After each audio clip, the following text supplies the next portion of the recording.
Hello viewers, welcome to my channel. My name is Mr.Adebanjo.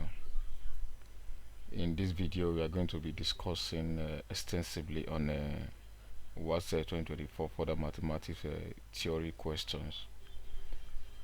In the previous videos that we've made, we have discussed the Wassce 2024 further mathematics, the objective part of the questions, where we solve all the 40 objective questions, and we have selected all the correct answer from the option provided for each of the questions. And if you are here you have not watched that video, you may need to refer to it in the playlist of this video. And also if you are here to subscribe to this channel, please click on the subscribe button right now on the channel, so that you will be notified whenever we add information to this channel. Like I said earlier, we're going to be discussing Wassce 2024 for the mathematics, the theoretical part of the questions that we are here to solve. So what are we going to be doing in this video? Of course, we are going to be telling you the topic where each of the questions came from, and also we are going to be solving each of the questions step by step using the right techniques and the correct way the students are meant to go about it. And also we are going to be solving all the 15 questions together in this video. So I want you to sit back and enjoy and learn one or two things from this video, like I promise.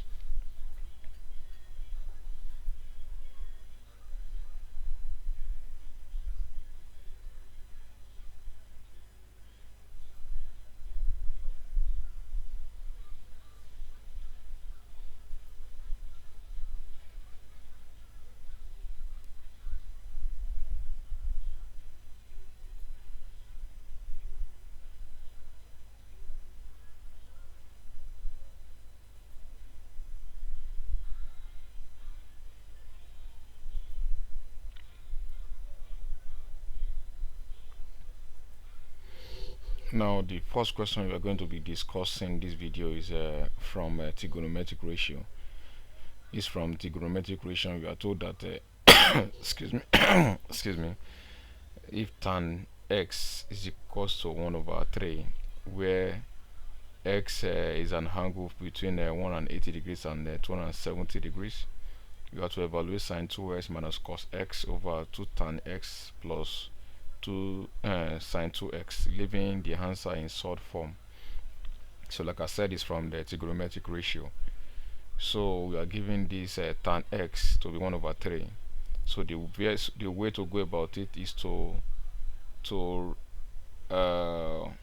return this trigonometric ratio back into a right angle triangle.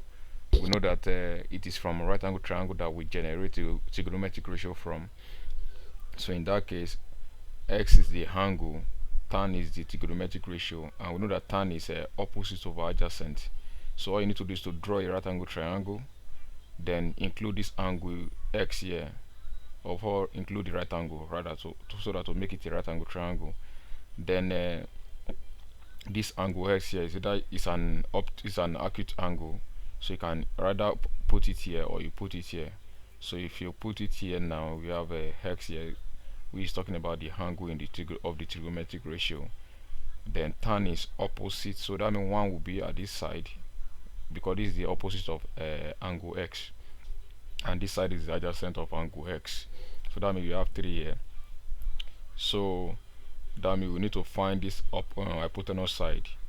So, and how do you get the hypotenuse side? You know that when you have a right angle triangle given 2 sides, looking for the third side, you can use Pythagoras theorem. So let's label this hypotenuse side, let's label it P. So you can now use Pythagoras theorem to find that side. So if you use Pythagoras theorem, you'll be having P square equals to 1 square plus 3 square. Then from there, if you simplify further, that will give us P square equals to 1 plus 9. Then P square will be 10. Then that means P will be square root of 10. So that means the hypotenuse side is the square root of 10. Then in that case, we can now evaluate this expression given to us, sine 2x. They can simplify cos x, you can simplify tan x, then sine 2x. So all this will be possible because we have already gotten the third side of the right angle triangle. If you don't do that, we will not be able to find sine because sine is opposite over hypotenuse, and also we will not be able to find cos because cos is adjacent of hypotenuse as well. So that means we need this hypotenuse side, and that's what we have done first. Then before having done that, we know that sine 2s is a trigonometric ratio of double angle. Trigonometric ratio of double angle. So we need to find its identity, its equivalent identity. If you are used to trigonometric ratio of a double angle, you will know that sine 2s has an identity. So we know that sine 2s is going to give us 2 sine s cos x. Sine 2s is going to give us 2 sine s cos x because this is the identity of sine 2x. So in that case, you can now simplify this further.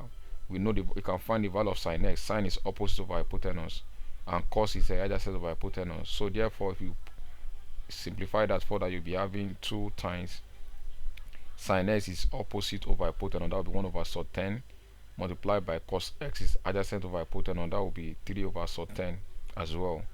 So from there, you can multiply out 2, multiply 1, multiply 3. That gives us 6. Then sub 10 times sub 10 will give us a 10. Then reduce down, that gives us a 3 over 5.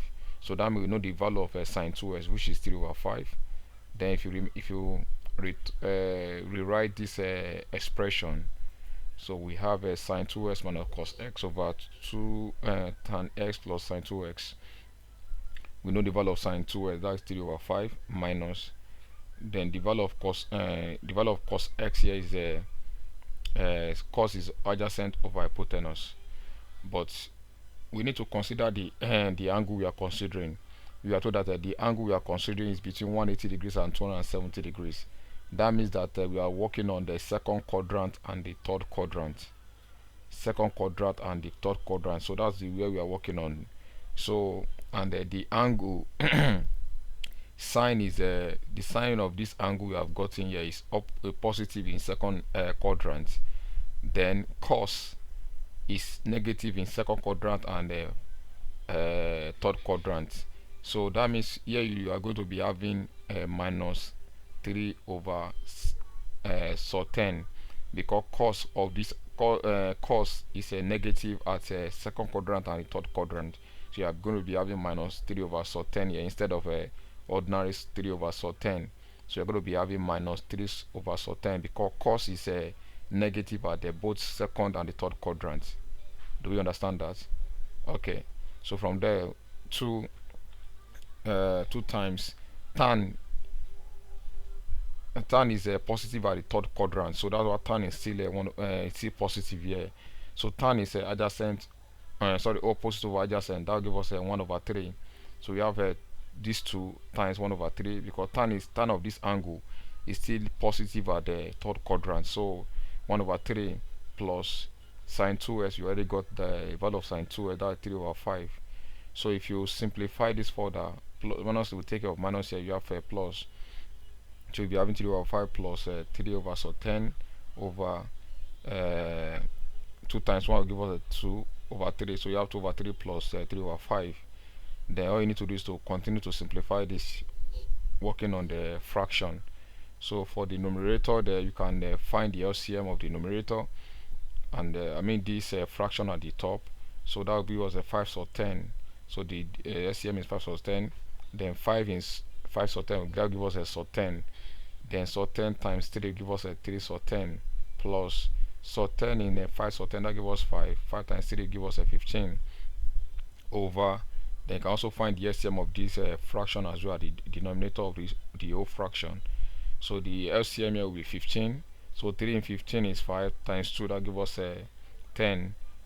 Then 5 in 15 is 3. 3 times 3 is what? 9. So from there you can simplify further, or better still, okay, 10 plus 9 will give us 19 over 15, then which can be written as if you change it to times, that this division sign here will change to times. That means 19 will come down, 15 will go up, which is what you are going to be having here.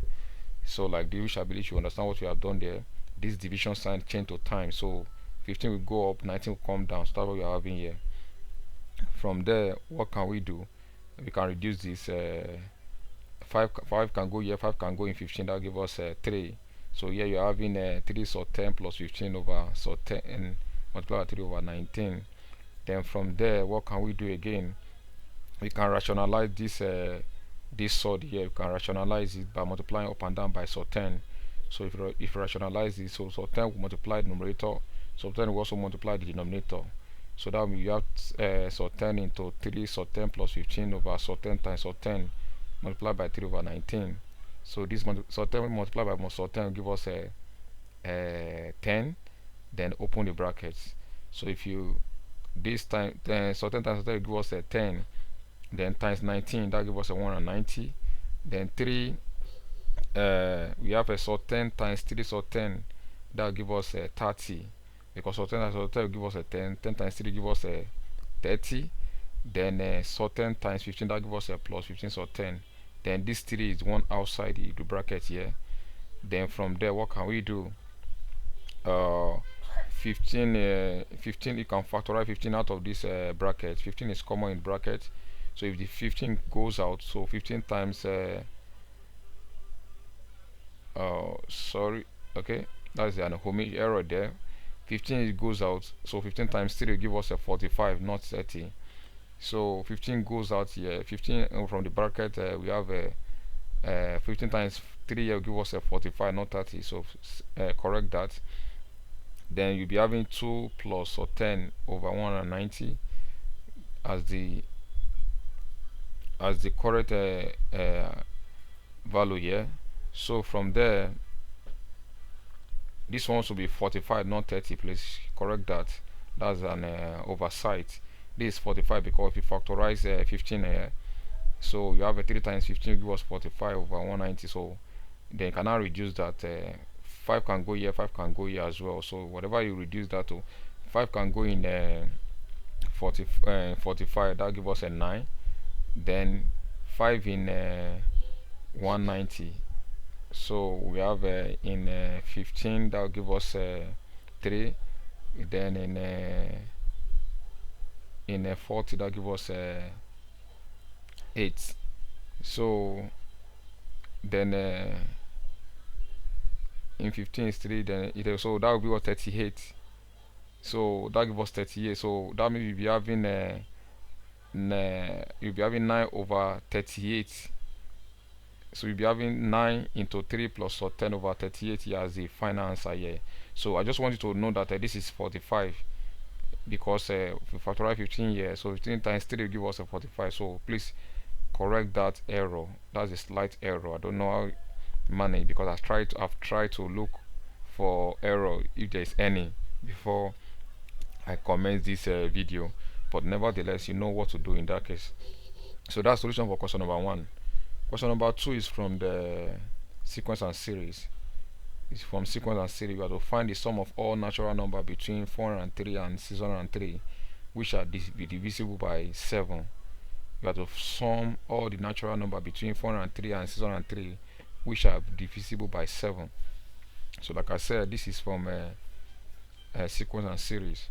So the first thing to know is to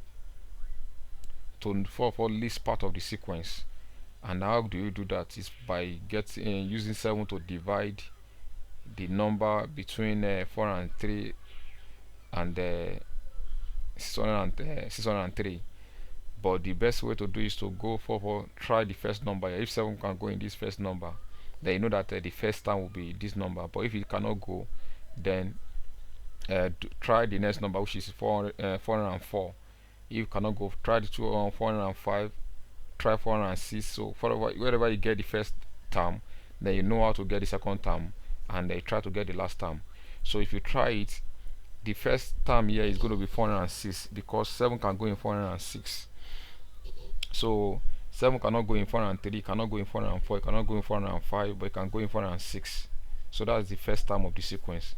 So to get the next term will be 406 plus 7, that gives us 413. Then to the last term is going to be 602, because 7 can go in 602 as well. 7 can divide 602, so but it cannot divide 603. So that means the first term is this, second term is this. So the last term of that sequence is going to be 602. because these are the value, these numbers can be divisible by 7. So we don't need to get the remaining one, because there's a way you can find the remaining, you can know the number of terms, because until we know the number of terms that is in the sequence, we cannot sum the sequence together. So the first term is 406, the second term is 413, and the last term of the sequence is 102. So that means the sequence will form an arithmetic progression with the common difference being 7. So that means the first term, which is A, is 406. The second, the common difference will be 7, and we are looking for, we need to find the number of terms, which is our n, knowing that the last term, the nth term, is 602. So there we need to get this value of our n. We know that in AP, number of terms is equal to a plus n minus 1 multiplied by day. Then if we substitute our values here, we have 602 equals to, the first term is 406 plus n minus 1 multiplied by d, which is 7. From there, you can take this 406 to the other side. You'll be having n minus 1 multiplied by 7 equals to 602 minus 406. So if you subtract this, that will give us a 196. We can divide both sides by 7. So we have to eliminate this and divide this by 7, divide this by 7. So you'll be having n minus 1 equals to 196 divided by 7, and that will give us n minus 1 equals to 28. Then take minus 1 to this side, you'll be having n is equals to 29. So that means between the first term and this last term, we have 29 terms there. Now, since we know the number of terms we are summing together, we can now sum it, because the question asks us to find the sum of the natural number between this and this. So what's the formula for finding the sum of terms in AP? We have two formulas, but the easiest one, the fastest one we can use in this case is the sum of terms is equal to n over 2 into a plus l. Why are we using this? Because we know the last term of the sequence, and we know the first term, and we know the sum, and we know the term we are summing together, which is 29. So that means sum of 29 will be 29 over 2 into 406, which is the first term, plus the last term, which is 602. So if you add this together, we have 29 over 2 multiplied by 1008. And if you simplify this, that will give us a 14,616 as the answer for question number 2. Question number 3 is from the integration. In this case, we are using the approximate way of solving integration, the approximate method of solving integration. So we are to use trapezium rules with 7 coordinates, evaluate correct to 3 decimal places. The integral of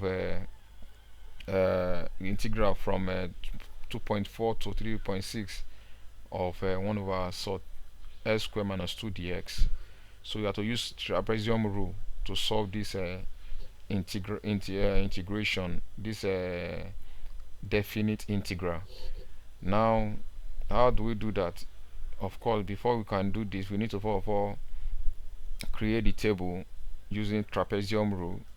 And if you create the table is going to go like this, and the value of our x, we are told to spread our s to 7 ordinates.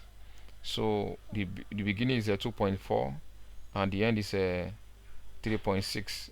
So how can you spread it across to give you 7 ordinates? So if the first one is 2.4, then the second one will be 2.6, 2.8, 3.0, 3.2, 3.4, 3.6. Then you can count now 1, 2, 3, 4, 5, 6, 7. So we have 7 ordinates for our x. So which is correct now. Then from there we need to simplify each of the what we are having in the this expression here, 1 over sod s squared minus 2. So how do we do that? You can sort of simplify s squared minus 2. Since you know your x, all you need to put is to put the value of your s here. So in this case, you have 2.4 squared minus 2, that will give us a 3.76. 2.6 squared minus 2, that will give us a 4.76, and so on and so forth if you fill the rest as well. Then from there, the next thing to do is to find the square root of whatever you get here. So that means you need to find the square root of 3.76 here, so that will give us this. Square root of 4.76, that will give us this. Square root of 5.84, that will give us this. Square root of 7.00, that will give us this as well, and so on. Then the next thing to do is to find 1 over the square root of this, which is what you're having here. So that means to do inverse of each of this value. 1 over this will give us as this, 1 over this will also give us this as well, 1 over this will give us this, then 1 over this will give us this, and so on. So from there, for simplicity's sake, if to use the trapezium rule, we can label each of these values that we have gotten here as our answer here. You can say this is y1, y2, y3, y4, y5, y6, y7. And if you remember the trapezium rule, what it says, our h, of course in this case our h, the gap between the ordinates is 0.2. so if you remember the trapezium rule, it says that 1 over 2 multiplied by h open bracket y1 plus the last value of y here, which is y7, plus 2 into the addition of the remaining values of y from here to 6, so which is y2 plus y3 plus y4 plus y5 plus y6. So this is what the trapezium rule is saying. Then now that we know the value of our y1, y2, we can slot it into this rule. So that means we'll be having 1 over 2 into our h is 0.2 open bracket, our y1 is 0.1557 plus our y7 is 0.3021, which is this, plus 2 open bracket, y2 is this, which is what you're having here, plus y3, which is what you're having here, plus y4 this, plus y5, then plus y6. Then from there all you need to do is to simplify this with your calculator, and if you simplify this, half of 0.2 will give us a 0.1, then add this together will give us a 0.8178 plus add this bracket together from 0.4 to 0.32, so from 0.4583 add it together to this 0.3234, then whatever you get multiplied by 2, that will give us a 3.8440. Then add this bracket together multiplied by 0.1, so you'll be having 0.46618 as the value of the integral function, and we have to take it to 3 decimal places, and that should give us a 0.466 to 3 decimal places for question number 3. So question number 4 is from the equation of normal, that is a very under equation of circle. So we have to find the equation of the normal to the curve y is equals to 7s minus 5s squared at s is equals to 2. So like I told you, the equation the topic is under equation of circle. So although we are not going to be using the idea of equation of circle to solve this, but there's another method we are going to use in this video. So we have to find equation of the normal. The question is, what is a normal? A normal is a straight line that is perpendicular to a tangent of a curve. It's a straight line that is perpendicular to a tangent of a curve. So that means we are looking for equation of a straight line. That means the equation of you are looking for equation of the normal. That means since the normal is a straight line, that means equation we are looking for is a linear equation at the end of the day. So how do we go about that? The first thing to do is you can find the gradient of this curve, which is talking about you can differentiate this curve. So if you differentiate the curve at s is equal to 2, that means you are looking for the gradient of the curve at the s is equal to 2, which is also the gradient of the tangent to that curve, and which is also which you can now use to find the gradient of the normal at the point of contact with the tangent. So the first thing to do is to find the gradient of this curve. So if you differentiate that at s equal to 2, or the first thing to do, the first thing to do is to forward get the value of y, since we know that our s is at the equation of the curve at this is this. At s equal to 2, you can know the value of our y at that point. So at s equal to 2, you can find the value of y first. So if you substitute the 2 into this, you have a 7 into 2 minus 5 into 2 square. And if you simplify that, that gives us 14 minus 20, that gives us minus 6. So at the point of at this point, x equals to 2, y is equals to minus 6. So we have a 2 comma minus 6 as the coordinate of the curve where s is equal to 2. Then from there we can now find the gradient of the curve. So we have a y, the y ds will be, if you differentiate 7, that gives us 7. Then differentiate minus 5x squared, that gives us a minus 10x. So this is the gradient of the curve. So then we can know the gradient of the curve at s is equal to 2. So at s equal to 2, then that means you'll be having the gradient to be dy ds, which is also m gradient, equals to 7 minus 10 into our s is 2. So that gives us a 7 minus 20, that gives us minus 13. So that means the gradient of the curve at s is equals to 2 is a minus 13. And that's also stand as the gradient of the tangent to that curve. That will also be minus 13. But we know that the normal is perpendicular to tangent. So we know that in coordinate geometry, there's a condition for perpendicularity of two straight lines. That means the product of their gradient must be equal to minus 1. So normal is a straight line that is perpendicular to a tangent. So since this gradient, the gradient of the curve at s equals to 2 is minus 13, that means the gradient of the tangent is also minus 13. So but the tangent is perpendicular to the normal that we are looking for is equation. So that means the gradient of the normal multiplied by the gradient of the tangent must be equal to minus 1. So you have a m1 multiplied by m2 must be equal to minus 1. But we know the gradient of the tangent, so that means you have a minus 13 multiplied by m2, which is representing the gradient of the normal, must be equal to minus 1. Then you can divide both sides by minus 13. So you have our m2 to be 1 over 3, 1 over 13 rather. Then from there, we know that the normal equation of the normal we are looking for is a linear equation, which is represented by this template: y is equal to ms plus c. So where m is the gradient of the normal, so if you substitute that into this, you have y equals to 1 over 13 x plus c. Then the only thing we need to do is to find the value of our c, which is the y-intercept. So that we can do at this coordinate where the normal is touching the is meeting the tangent rather.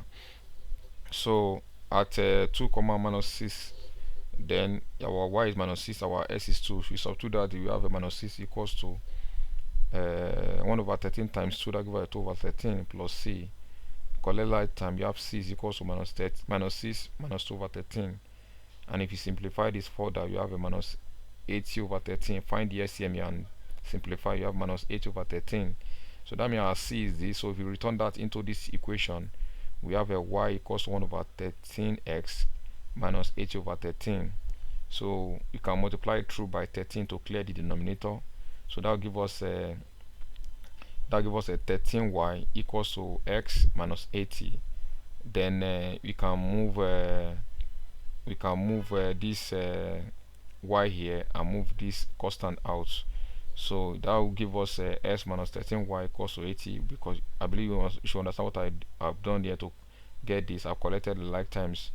So but the first thing to do is to multiply through by 13 so that you can clear the denominator.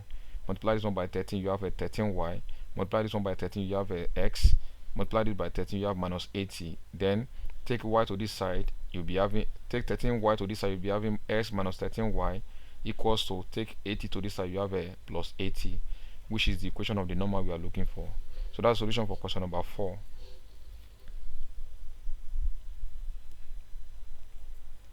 Question number 5 is from probability. And in this case, we are told that two events m and n are such that probability of m is half and probability of n is 9 over 20, and we have to find probability of m intersection n equals, and probability of m intersection n is 11 over 50. We have to find the probability of m intersection n complement. So that's the question number 5a. So if you understand set very well, you discover that the probability of set m is equals to probability of m intersection n plus probability of m intersection n complement. That is the addition of this set plus the addition of this set will give us set m. Let's forget about the probability here now. So m intersection n plus m intersection n complement will give us a set m. Do we agree to that? That m intersection n plus m intersection n complement will give us a set m. So therefore, let's forget about the probability that is there first. Let's deal with the set so that you know what to do next. Do you understand that? Because n complements here are the element in the inverse set that is not in n intersection with m. So whatever we get here with addition with m intersection n, then that will also give us all the element that is in set m. That was talking about. So now let's go back to the probability. In this case, you have to find this. You have to find this. You are given this, the value of this set, and we know the value of this set as well. So if you substitute, you'll be having 1 over 2 equals to 11 over 50, and we are looking for this.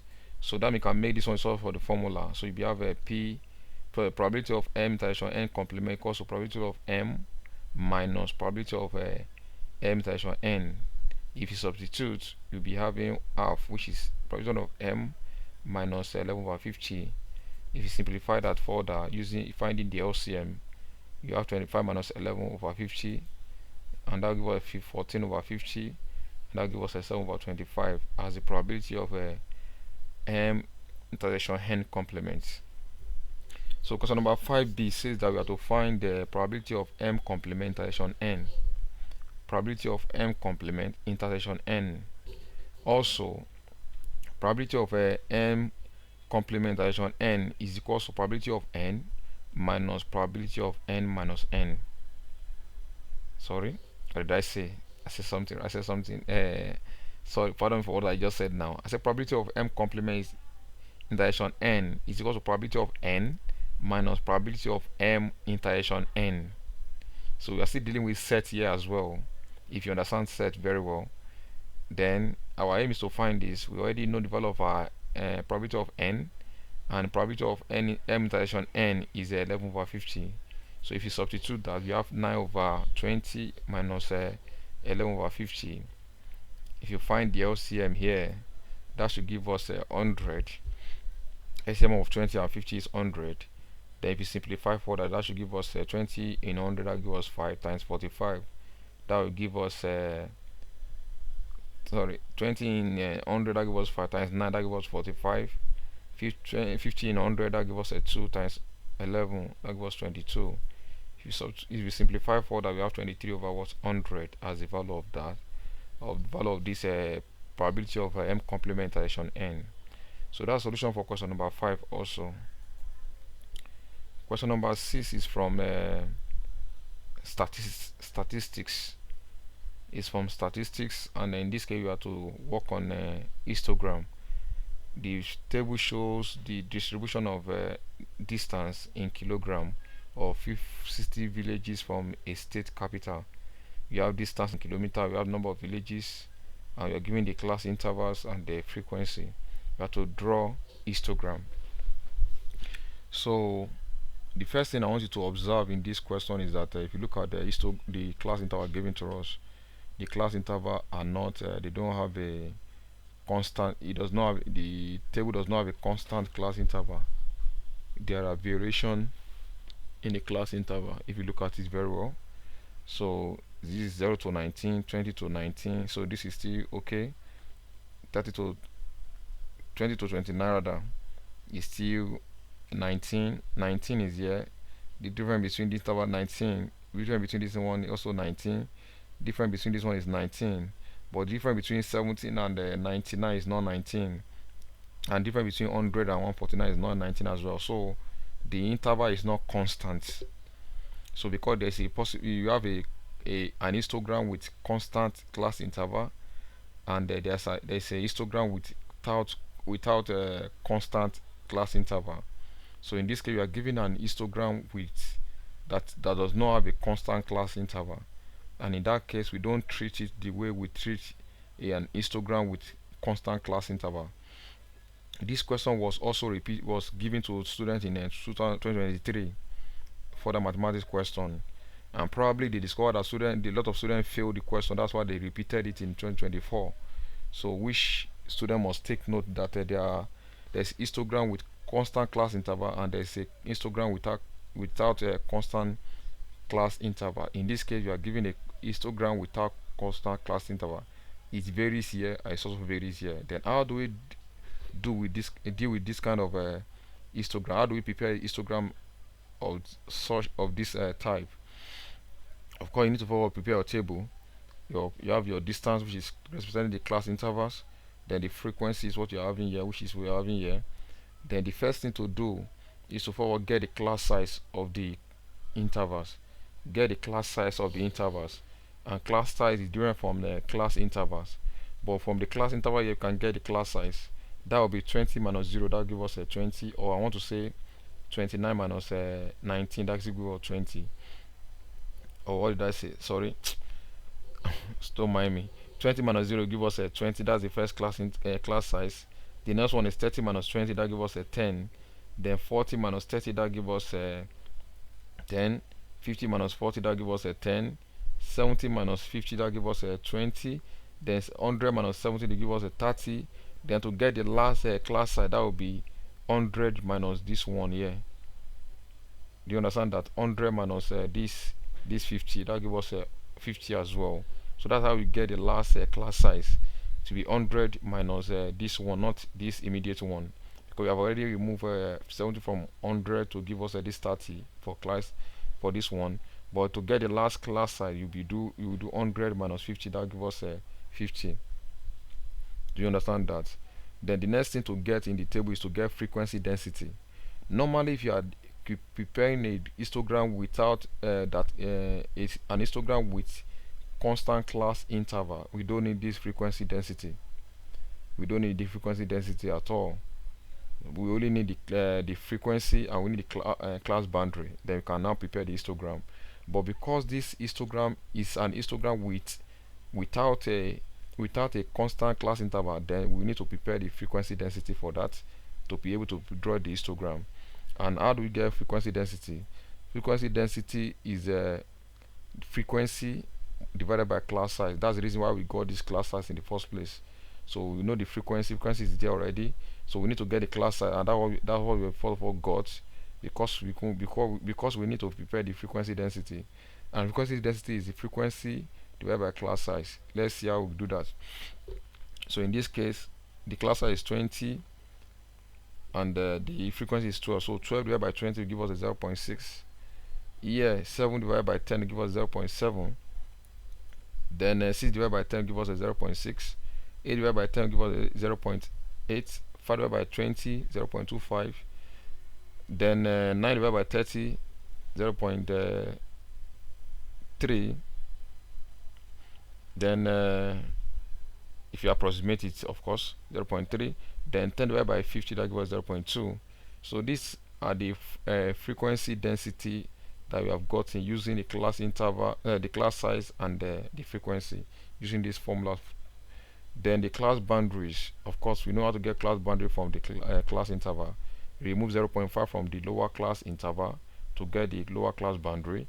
Then add 0.5 to the upper class interval. So upper class interval to get the upper class boundary. So remove 0.5 from here, add 0.5 to here. So if you remove 0.5 from each of the lower class interval, you will get upper class boundary, right? You get lower class boundary. If you add 0.5 to upper class interval, you will get upper class boundary. So if I remove 0 from here, I will have minus 0.5. If I add 0.5 to this, I will have 19.5. Remove 0.5 from here, you have a 19.5. Add 0.5, you have 29.5. Then do it to everything here, so you get this as well.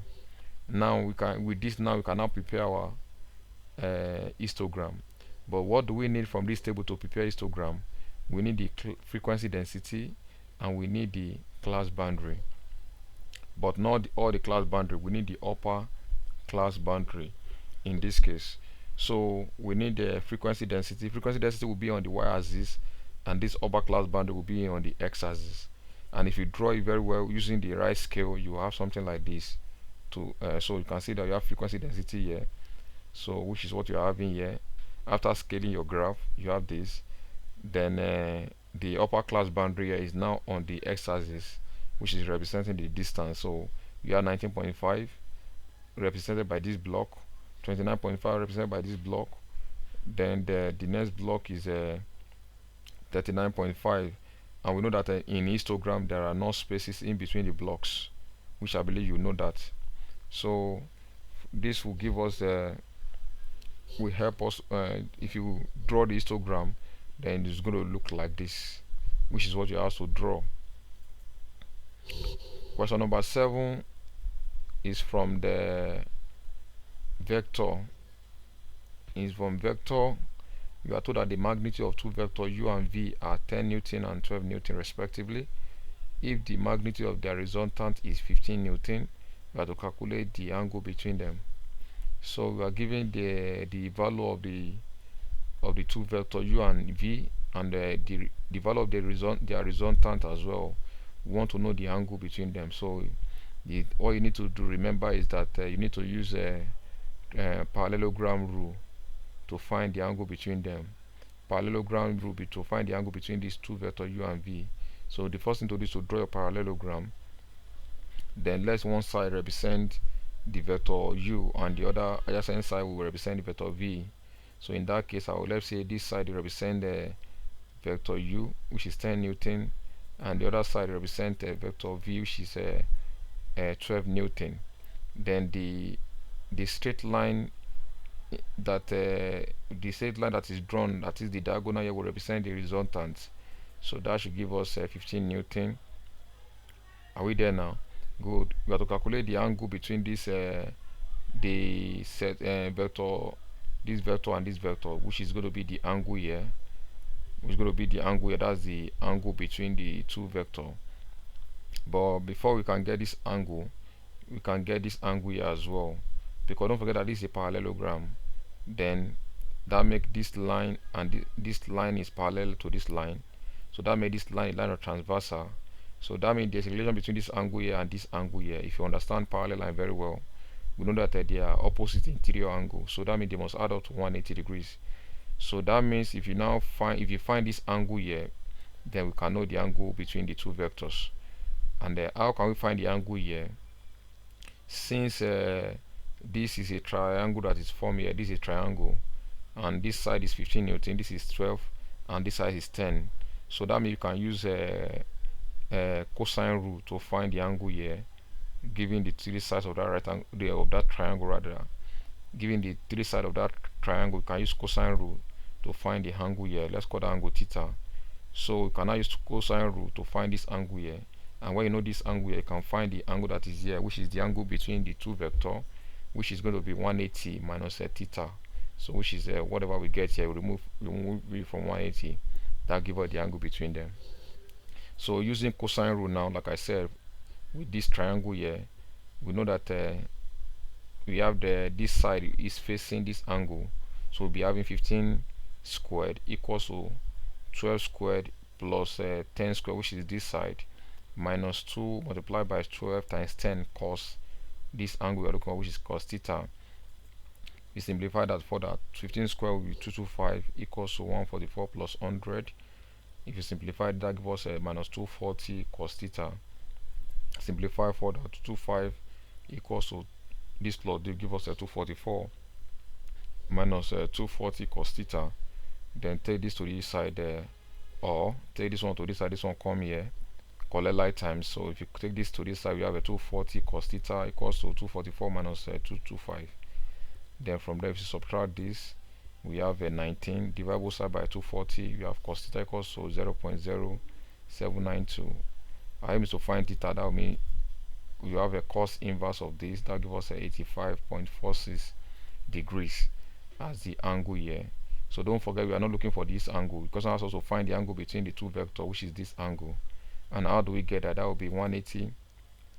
The angle between them is 180 minus theta, which is 180 minus 85.46, and that will give us a 94.54 degrees as the angle between the two vectors.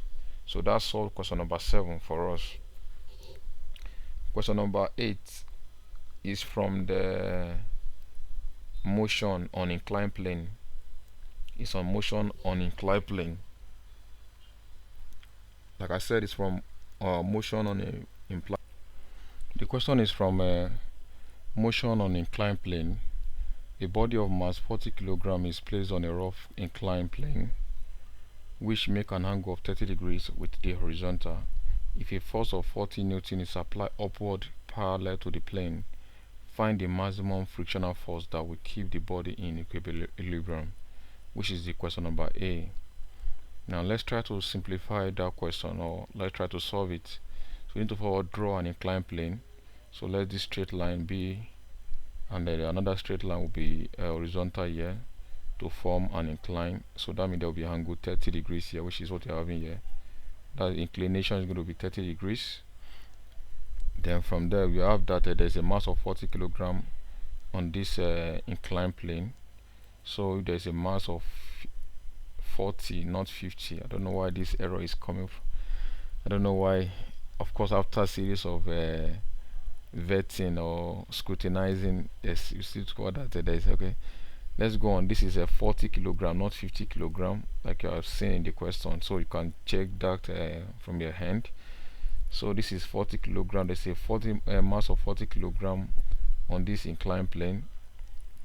Then we are told that there is a force that is parallel up, that is applied upward parallel to the plane. That means there's a force that is applied to this mass upward, not downward. So there is a force going upward.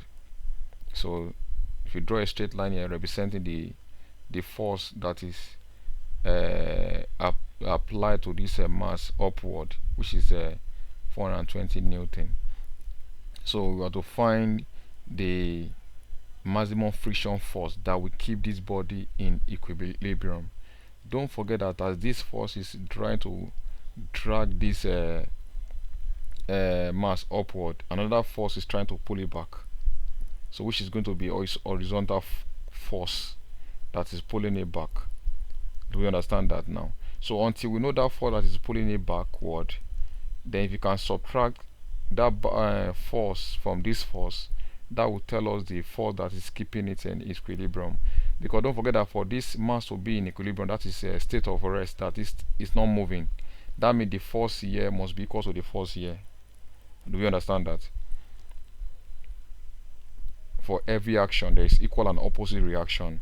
So that's the second law so that's the third law of motion, that for this mass to be in equilibrium, though be on an inclined plane, that means the force that is pulling it upward must be equal to the force pulling it backward, which is the horizontal force here that is pulling it backward, for it to be in equilibrium. So if you can know the force that is pulling it backward, then if that force is greater than this force, or is less than this force, if you can subtract that, that will give us the force that is keeping it in equilibrium.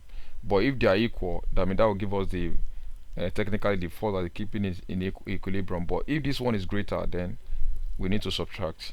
So then how do we go about that?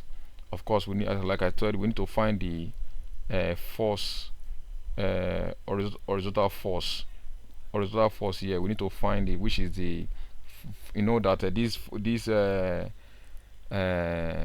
this mass has two force acting on it. There's a horizontal force, there's a vertical force, which is we have a S component and we have Y component of the force acting on this mass. But we need for this to find the maximum frictional force that will keep this body in equilibrium, we need to find this horizontal force now, which is the force on the horizontal component.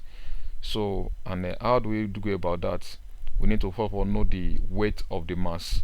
So that will be, weight is a W, that which is a mass times gravity.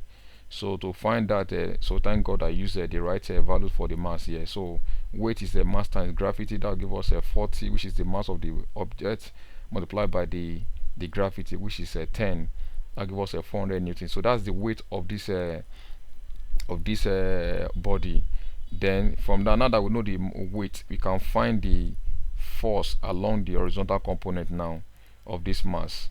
So that should give us a force along the x-axis, which is horizontal component. That will give us a weight sine theta, W sine theta. So we already gotten our W to be 400 sine 30 degrees, and that should give us You simplify that, give us a 200. So that means this force, okay, of course you have been told that it's pull it upward. That means the force here will be greater than the force pulling it backward. But they said that the force that will make it that will keep it in equilibrium, that means this body must not move. And if this force is greater than the force pulling it backward, that means the body will move upward. So that means before this body can stand remain unmovable, that means there must be a frictional force acting on the horizontal surface with the body of this mass, keeping it from moving up. And that's what you have to find, and that should be the force pulling upward minus the force pulling it backward, which is what you have gotten here, and that will be 420 minus 200 that we got, and then that give us a 220 newton. So this is the force that will keep this mass in equilibrium position. Do we understand what you have done here? So that's for question number 8a. Then for question number 8b, sorry for that, okay, I'm supposed to show that before I start explaining here. We are getting the reaction of the surface with the body, and that should give us the same value as the force along the vertical component. We are coming back to this. So question has also find the frictional coefficient. The frictional coefficient. So that was also find for question number 8b. And we know that frictional force is the relation between the force and the reaction of the body. That would be force multiplied by the frictional coefficient multiplied by the force is equal to frictional coefficient multiplied by the reaction or reactant, whatever you want to call it. So in this case, we need to find the value of this reaction. Since we know the value of the value of the force, so we need to get we know the value of the force that is keeping it in a stable position, which is 220. We need to find the value of the reaction or reaction, and reaction is equals to the force along the vertical components, because the reaction of this surface to this body is equals to the horizontal force. That's the horizontal the vertical force on this the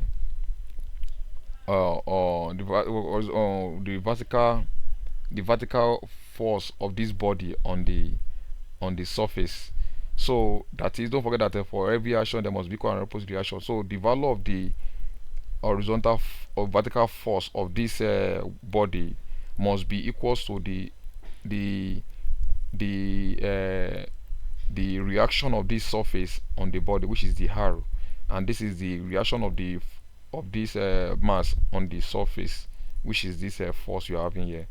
So from there, all we need to do is to find this value of our F, which is the force on the vertical component of the body, and that will give us which is also equals to the value of the reaction here. So that means what you are looking for, you can make this what's it called? We can make this a subject of the formula what you are looking for, which is F along the F of the reaction divided by reaction. So in this case we have 220, which is what we got here of our F that is keeping the force that is keeping it in equilibrium position, over the reaction, which is equals to the vertical force. This area, this reaction of the body of this surface against the body is equals to the force of this body against the surface as well, which is our mg cos theta. So that give mg is a weight. So the weight of the body is 400, then cos theta that will be 220 over this. Then if we simplify that, will give us a 0.63508 as the frictional coefficient of the frictional coefficient that we have to find. So that's question number 8. Question number 9 is from the differentiation. It's from differentiation. We are given a curve. You are given that a curve is given by y is equals to 8x plus 27 over 2x squared. We have to find an expression for the y dx, which means that you have to differentiate. Then the coordinate of the stationary on the curve and the nature of the stationary point. then the equation of the normal to the curve at 2.2, so we have already done something like this before, but we are doing it again. So we are given a curve which is represented by y is equals to 8s plus 27 over s 2s squared. You have to find the expression for the y here, which means you need to differentiate this. So before you differentiate, you can first of all simplify this one to look like an index form. So you have 8s plus 27 over 2 into s raised to power minus 2, because here you're supposed to have 1 over s squared, which can be written as a s raised to power minus 2. So in this case now we can differentiate this. So if you differentiate 8s, that gives us 8. Then if you differentiate this, minus 2 will come down, so you have minus 2 multiplied by 22 over 7. So 27 over 2 rather. Then multiply by, you remove 1 from the power, here you have a minus 3. So here 2 can take care of 2 here. You have 8 minus 27, then s raised to power minus 3, which can also be written as 8 minus 27 over s cubed. So that's the value of the if you differentiate this function, we have this 8 minus 27 over s cubed. Then from there you have to find the coordinate of the stationary point. The question is that what happened at the stationary the stationary point of a curve. At stationary point, that is also called the turning point. The stationary point is also called the turning point, whether the U shape or the N shape, where the curve turn, whether any shape or U shape, is called a stationary point. And at that stationary point, the y ds is equal to 0. That is, the gradient of the curve is equal to 0 at that point. So at the stationary point, which is the turning point, the gradient of the curve is equal to 0. So that means y ds is equal to 0. Please correct this. At stationary point, y ds is equals to 0. So write equals to 0 here. So that means the value of our y ds will be equals to you have 8 minus 27 s over s cubed equals to 0. So from there we have to find the value of our x, then we can know the value of our y as well. So from there you can collect like times from there. Take this one to this side, you have 8 is equal to 27 over s cubed. You can cross multiply from there. You have 8s cubed equals 27, divide both sides by 8. 8s cubed equals 27 over 8. Then take this cube root of both sides. So you find the cube root of both sides, you have a s equals to cube root of 27 over 8, that gives us 3 over 2. So that means we need the value of x. So question asks us to find the coordinates. So we know the value of x, so we need to find the value of y. And that can only be possible when you know the value of your s to be 3 over 2. So you put it here to find the value of your y. So from there, you have a y equals to 8 multiplied by x. Your s is 3 over 2 plus 27 over 2 multiplied by 3 over 2 squared, as you are seeing here. Then you can now simplify this to get the value of your y. 2 can go in 8, that gives us 4. 4 times 3 gives us 12. Then from there, so you have 27 over 3 squared is 9 over 2 squared is 4. So 2 can go in 4, that gives us 2. So you have 9 over 2 here. So you have 27 over 9 over 2. This we can change to times. So that gives us 27 over. So that gives us 27 times 2 over 9. So that should give us 12 plus 27 times 2 over 9. We change this one to this division to times. So from there, if we simplify, 9 can go into 87, that gives us 3. 3 times 2 is 6. Then 6 plus 12 gives us 18. So the value of y is 18 as well. So that means the coordinate you have to find will now be 3 over 2, which is the value of x, then comma 18, which is the value of y. Then question number C, we have to find the equation of the normal to the curve at 2.2. We have talked about this before in this video, how to find equation of the normal.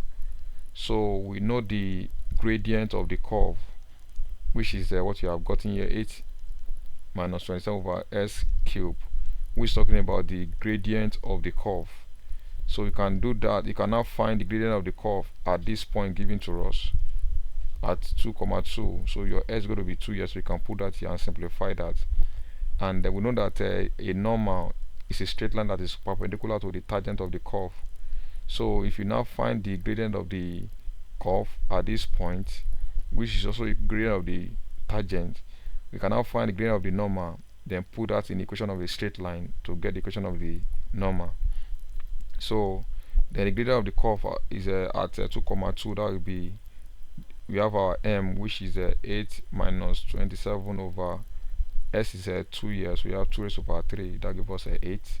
So you have 8 minus 27 over 8. If you simplify this one, that will give us 37 over 8. So that means the gradient of the tangent to this curve is 37 over 8. So we know that normal is perpendicular to tangent, and that means the gradient of the normal will now be the negative of the inverse of this gradient here, because if you multiply this one by this one, it's going to give us a -1. Because the gradient of the curve, so the gradient of the tangent and the gradient of the normal must give us a -1 because they are perpendicular. So if the gradient of the tangent is this, that means the gradient of the normal will be -8 over 37, which I believe you know how we got that.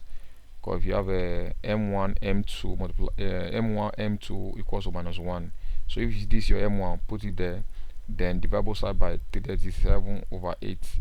That will give us a -8 over 37. So this is the gradient of the normal. So we know that the normal is a straight line. That means it must be a linear equation. So you have a y equals to ms plus c. Put this into the, so you have y is equals to -8 over 37x plus c. So all you need to do is to find the c, which is the y-intercept. So we can do that given the coordinates here 2,2. So your s is 2, your y is 2.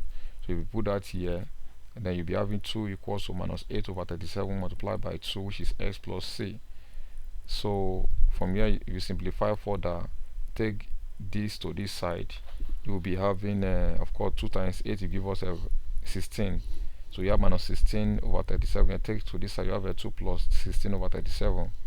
If you simplify it, that gives us a 90 over 37.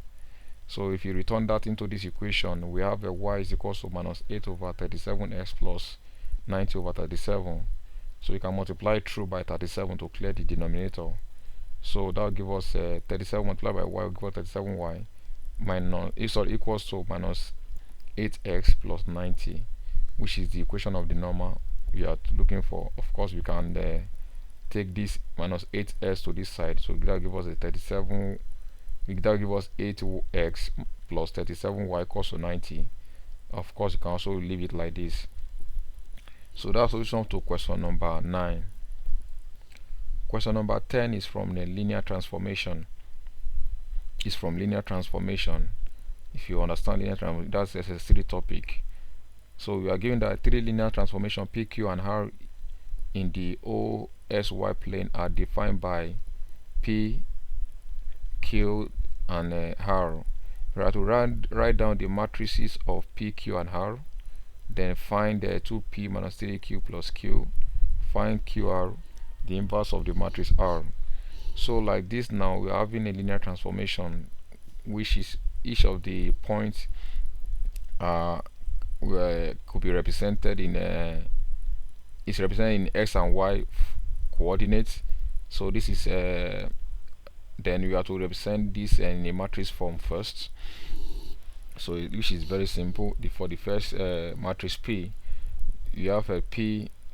So -4 is having is representing x here, then 2 is representing. So we're having the question of x here is a -4. Question of x here is 2. So we'll be having -4, then 2, because the first one is representing x, the second one is representing y. So -4, get the coordinate of the variable, -4 here, then 2 here. Then for the y, because this side is this column is representing y, so you have a -1 here, and this one does not have a y, so that means the y could be equal to 0 in that case. Then for q, also the first one does not have a x, it starts with y, so that means s will be 0 in that case. Here you have s 0, then in this case s is what, 6 here, so you have 0 6, and then y is a question of y here is a 1, question of y here is -9, so you have -9. Then for the r, the question of x here is 1, this is 1, question of s here is 3, coefficient of a -2, so of y here is -2, question of y here is 5. So put them in brackets, in a curved bracket, and that makes them a matrix, because matrix is the arrangement of data in rows and column enclosed in brackets. So these are the matrices. Matrices for P, Q, and R, which are 2 by 2 square matrix, each of them. So that is that for the question number A. For question number B, Roman figure 1, we have to find 2P. So that means 2 is a scalar to multiply matrix P, and minus 3 is also a scalar to multiply matrix R, then plus Q. Then if you do that, let's see how that. So you have a 2 multiplied by matrix P, which is this, then minus 3 multiplied matrix R, which is what you're having here, plus matrix Q, which is this. So to get that, 2 will multiply each element in the matrix P. So 2 times minus 4 gives us minus 8, 2 times minus 1 gives us minus 2, 2 times 2 gives us 4, 2 times 0 gives us 0. Then minus 3 will multiply each of the elements inside this matrix as well. You have 3 minus 6, 9, we have a 15 plus this matrix. So you can now sum and you can subtract and add these matrices, because they are of the same order. We can add them and subtract them. So how do we go about that? We have a minus 8 minus 3. So this element in the first row, first column, will be subtracted from this element in the first row, first column, plus the element in the first row, first column. So that's how we add and subtract. So we have a minus 8 minus 3, that gives us minus 11, plus 0, that gives us minus 11. So you can see that we have minus 11 here. Next one, we have a minus 2 minus 6. So minus times 1 will give us a plus. So you have a minus 2 plus 6, that gives us a 4, plus 1, that gives us a 5. So you have 5 here. The next one, we have a 4 minus 9, that gives us a minus 5. The minus 5 plus 6, that gives us a 1. Do you understand that? 0 minus 15, that will give us a minus 15. Then plus minus 9, plus times minus will give us a minus. So minus 15 minus 9 will give us a minus 24. So that's the value of a 2P minus 3R plus Q. So the next question is to multiply matrix Q by matrix R. So we have to multiply matrix Q by matrix R. So matrix Q is 0, 1, 6 minus 9. The matrix R is 1 minus 3, 3 and 5. So in multiplication of matrices, the rows will multiply the columns. The number of elements in the row must match the number of elements in the columns of the second matrix. The number of elements in the row of the first matrix must match the number of elements in the columns of the second matrix. That's the condition for multiplication. And if the condition is nullified or does not satisfy, then it will not be able to multiply them. So don't worry, I'm going to make a video on how to solve matrices very soon. So let's go about this now. The first thing is that this row will multiply this column, it will also multiply this column. Then the second row here will also multiply this first column, will multiply the second column as well. That's how we go about it. Let's see. So we have a 0 times 1 here. This row now is multiplying this first column. So you have 0 times 1, that gives us 0 times 1 plus 1 times 3. 1 times 3. So this first row has multiplied this first column. You can see that what you're having here. Then this row again will multiply the second column of this matrix. So you have 0 times minus 2, that we are having here, plus 1 times 5, that what you're having here. So this first row has multiplied this column to give us this. It's also multiplied this column to give us this. So the second row of the first matrix also will go. So we have 6 times 1, this, plus minus 9 times 3, that we are having here. So the first row multiply the first column. So this row multiply the first column. This row will also multiply the second column as well. So 6 times minus 2, that gives us 6 times minus 2. Then minus 9 times 5, you have this as well. Then close the break bracket. Now you have to simplify. 0 times 1 gives us 0, plus 1 times 3 is 3. So 0 plus 3 gives us a 3 here. 0 times minus 2 gives us 0. 1 times 5 gives us 5. So you have 0 plus 5 gives us a 5. 6 times 1 is 6. plus minus 9 times 3 give us a minus 27. 6 plus 6 minus 27 give us a minus 21. Then also here you have a minus 2 times 6 give us minus 12, plus minus 9 times 5 give us minus 45. Minus 45 plus minus 12, that gives us a minus 57. So which is another 2 by 2 matrix. So when you multiply this boundary by this matrix, we have when you multiply this matrix Q by matrix R, you have this 2 by 2 matrix given gotten. Then the last question, you have to find the inverse of matrix R. We have to find the inverse of this matrix R. And we know that the inverse of any matrix is the adjoint of the matrix over the determinant of the matrix. So the inverse of a matrix R is the adjoint of matrix R over the determinant of the matrix R. So the first thing to do is to get the adjoint of this matrix R. So how do you find the adjoint of this matrix R? That is a cofactor transpose. We have to find the cofactors of matrix R, then transpose it. Don't worry, you may not understand that, but if you have done that before in SS3 matrix, you will understand what I'm saying. So the adjoint of a matrix R will give us the cofactor of matrix R, then you now transpose it, that will give us the adjoint. But we are going to use shortcut in this case. So how can we find this adjoint of matrix R? What do you do? This diagonal, swap it. 5 will come here, 1 will come here, so you have 5 and 1. Then the second diagonal, don't switch it, you just leave it there, but multiply each of them by minus. If you multiply this one by minus, you have a minus 3. Multiply this one by minus, you have a 2. So this is the adjoint of matrix R. That's the shortcut of getting the adjoint of matrix, getting the cofactor transpose, which is also talking about the adjoint of matrix.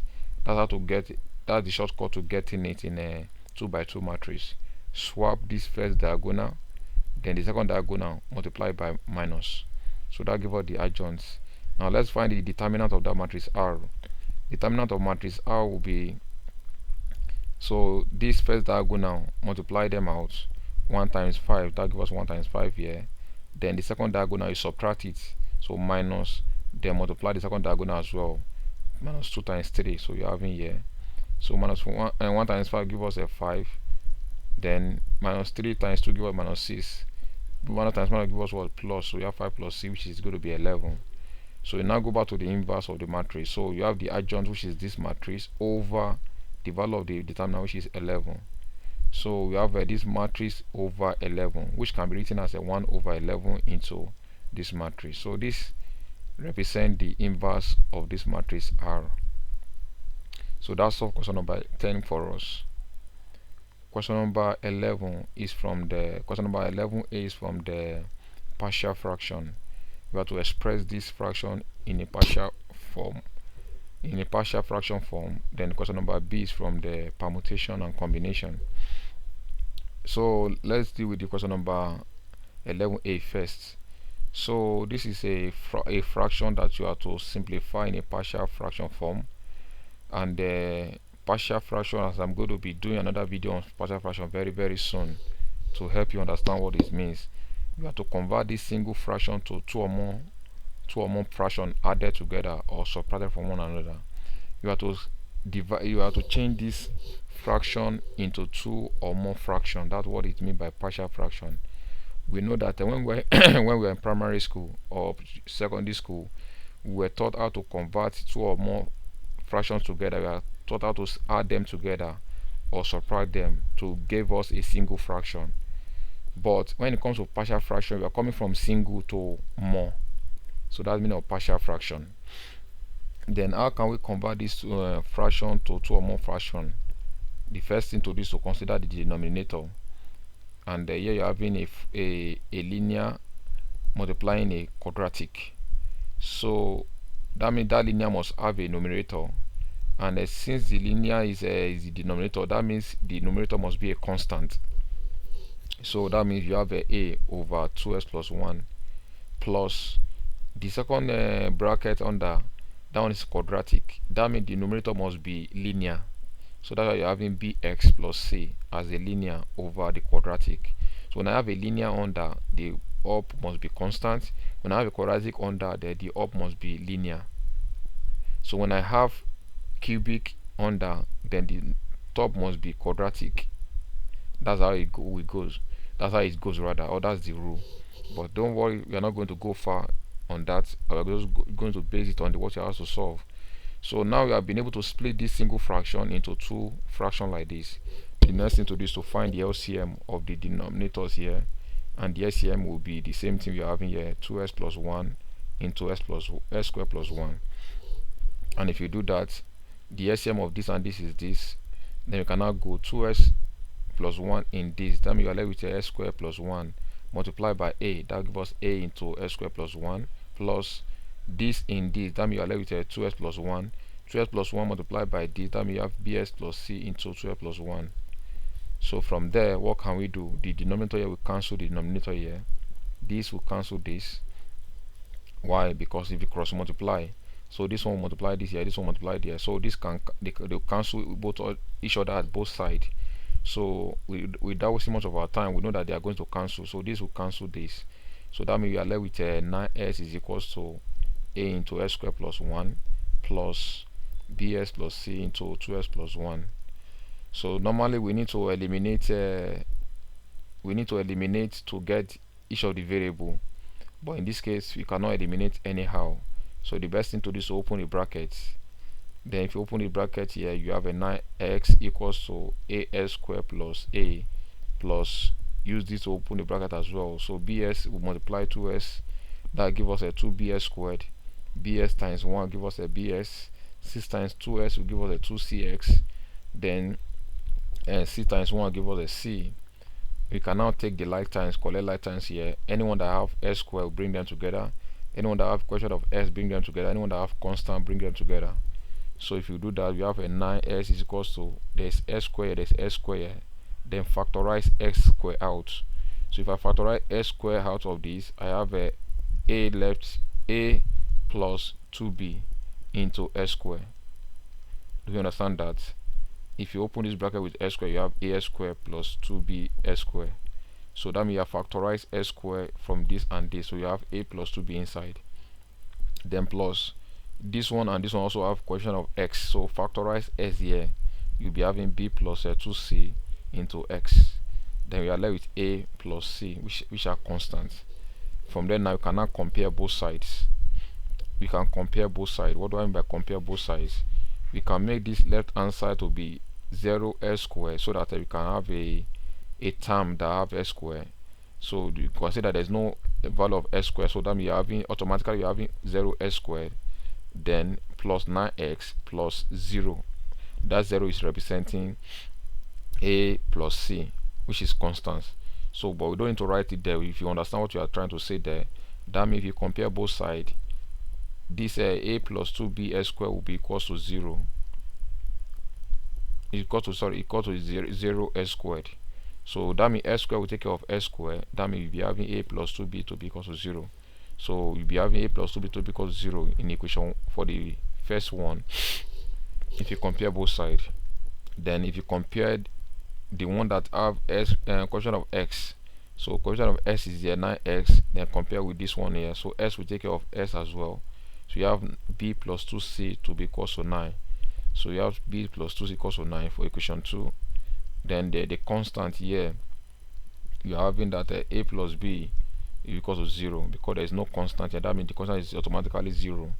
So 0 is equal to a plus b as well. So you have three equations now to solve simultaneously to find the value of our a, b, and c. So how do we go about it? From equation 3 here, we can make a sort of the formula from equation 1. So we have a is equal to, if you take excuse me please, if you take c to this side here, we have a equal to minus c. So you can call down equation 4. So you can now put equation 4 into equation 1. So whatever we see a, we put minus c there. So that means we'll be having we'll be having 2b, then our a is a minus c, so we're having 2b minus c equals to 0, which you can call equation 5. So we can now solve this equation 2 and equation 5 simultaneously, because this equation 2 has B and has C, and equation 5 also has B and C. So we can now solve this equation 5 and equation 2 simultaneously to find the value of B and C from there. So now can we do that? We can this is equation 2, then this is equation 5, but the equation 5 we are multiplied by 2, so that to make this C, so that to make the equation of C to be equal. So we have multiplied equation 5 by 2. You multiply this one by 2, that gives 4b. Multiply this one by 2, that gives minus 2c. Then multiply this one by 2, that gives us 0. So that you can eliminate c. So this is equation 2. You have multiplied equation 5 by 2 to get this one. Then how do we do? Of course, now we know how to solve simultaneously equation. So we multiply this c. We multiply this one by 1. Sorry, we multiply this one by 1. That gives us this, because the equation of c here is 1. So multiply this one by 1. That will give us this. Then multiply this equation 5 by 2 to give us this, so that we can eliminate c, because we want to eliminate c. And how do we eliminate c here? By add this equation and this equation together. So that will mean b plus 2b give us a 5b. Then minus 2c plus minus 2c, that give us a 0. 9 plus 0 give us a 9. The variables are by 5. We have a 9 over 5. So our b is 9 over 5. So we can return that into equation 1 to find our b. So our b, so to find our a rather, our b is 9 over 5. So if you put that here, you have our a equals to okay, you have taken this b to this side, so our a is equals to minus 2, because if these two become here, become minus 2b. So that means you have minus 2 times b is 9 over 5. You have 9 over 5. You simplify that, will give us minus 18 over 5 as the value of our a. So we need to find the value of our c. So that we know that a plus c is equal to 0.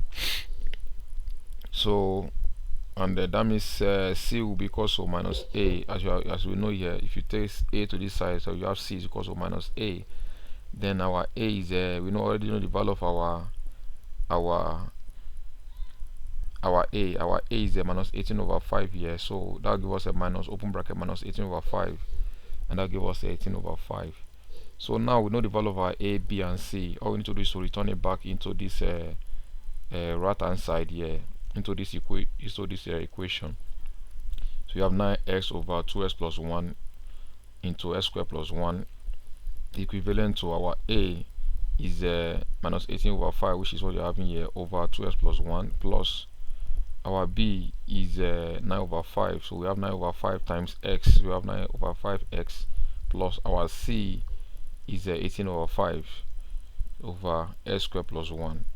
So technically our aim is to find value of our a, value of b, value of c, which is what we have gotten here. So the next thing to do is to simplify further. Of course 5 will come down here, so you have minus 18 over 5 into bracket 12 plus 1. Then here you can find the LCM here of the numerator, which is 5. So you'll be having 9x plus 18 over 5. So that 5 will come down. We have 9x plus 18 over 5 into x squared plus 1, which means we have been able to spread this fraction into partial fraction. So that's question number 11a. Question number 11b is on from permutation. You are given 2m permutation 2 minus 10 equals to m permutation 2. You have to find the positive values of m. So of course we know that 2m permutation p can be written as 2m factorial over 2m minus 2 factorial. So using the notation of permutation, 2m factorial over 2m minus 2 factorial, then minus 10 equals to, also here this one will give us a m factorial over m minus 2 factorial. Then from there we can expound this one further by keep removing 1 from it. So we know that 2m factorial means that we have 2m into 2m minus 1 into 2m minus 2. You can stop at 2m minus 2 so that this can cancel this. So if you simplify that further, we have a 2m into 2m minus 1 into 2m minus 2 factorial. We stop here over 2m minus 2 factorial, so that this can take care of this. Then minus 10 equals to, you can do the same thing here as well. We have m into m minus 1 factorial, sorry, m minus 1 into m minus 2 factorial, so that this can take care of this as well. So here you'll be left with 2m into 2m plus minus 1, then minus 10 equals to, here this cancel this as well. We have m into m minus 1. So from there you can expand the bracket. You have 4m squared minus 2m minus 10 equals to m squared minus m. Then collect the like times. So m squared will go to this side. You have a 4m squared minus m squared. That will give us a 3m squared. Then this minus m comes here, become plus m. Minus 2m plus m will give us a minus m. Then minus 10 is equal to 0. So you have a quadratic equation to solve to find the value of our m. So 3 will multiply minus 10 using factorization method. So you have minus 30. Then 2 factors of minus 30 that you can add together to give us a minus 1 here. And when you multiply them to give us a minus 30. And that should give minus 6 plus 5. So that means you'll be having minus 6m plus 5m to represent this minus m here. So that equation becomes 3m squared minus 6m plus 5m minus 10 equals to 0. Factorize this. 3m is common, so you have 3m into m minus 2. Factorize this. 5 is common, we have 5 into m minus 2 equal to 0. Then bring this together, we have 3m plus 5 into m minus 2 equals to 0. Our aim is to find m, so that means each of them will be equal to 0. So from there you can find our m to be, if you take 5 to the other side, you have a minus 5 to opposite side by 3, that you have m is equal to minus 5 over 3. Take 3 to this, 2 to this side, you have a m equals to 2. But the question has also find the value of the m to be positive, so that means our m is going to be 2 for this question number 11b. Question number 12 is from the statistics. From statistics. The data shows the order marks scored by student in the test: 11, 12, 2s plus 5 plus y, comma s plus 2y, comma 14, and the y squared minus 2s. Given that the median is 13 and a half, and y is greater than x by 1, find the value of s and y. Then correct to the 3 significant, the standard deviation of the distribution. So like I said, this from statistics. We are told that the data shows the order marks. Order, that is, this mark has been arranged in an orderly form. So that is the first English you need to realize, that this data you are having here, they have been arranged in an orderly manner. The marks has been arranged so in an orderly manner. So you don't need to rearrange them, because we are dealing with the median, or the number must be arranged in either ascending order or descending order. But you are telling us that this has been arranged in order, so don't need to rearrange it again. So the data are 11, 12, 2s plus y, s plus 2y, 14, and the y squared minus 2x. So these are the data. So you have to get you are told that the median of the data is 13 and a half. So if these data are already arranged, so we need to get the median numbers. So we have 1, 2, 3, 4, 5, 6. So we have 6 data. So that means you have 2 data at the middle, which is this and this. So if you have 2 data to find the median, what do we do? So if you have 2 data at the middle of the set of data and want to find the median, what do? You need to add them together and divide it by 2. So that means if this plus this together, add this plus this together, add this and this together, divide by 2, that will be equal to 13 and a half. So you have the median equal 2s plus y plus s plus 2y over 2. So we are given the value of the median to be 13 and a half. So 13 and a half is the same thing as 27 over 2 equals, so collect like times 2s plus l will give us a 3x, then y plus 2y will give us a 3y, then over 2. 2 can take care of 2 here. You have a 27 is equal to 3s plus 2y. Then you can divide both sides by 3. You can divide through by 3. You'll be having y plus s plus y equals to 9. So that gives us equation 1. Then to get equation 2, we are told that y is greater than x by 1. That is telling us the relation between x and y. Y is greater than x by 1. So that means you have a y minus x to be equal to 1. So y minus x to be equal to 1, because we are told that y is greater than x by 1. So if you remove x from y, you should get 1. That's what it implies. So we have y minus x to be equal to 1. So from there we have two square equations to solve simultaneously. So and we know that we can you can just add them together, because x is yes, we have 1x here, we have minus 1x here as well. So if you just add it together, then s will go. So add equation 1 and equation 2.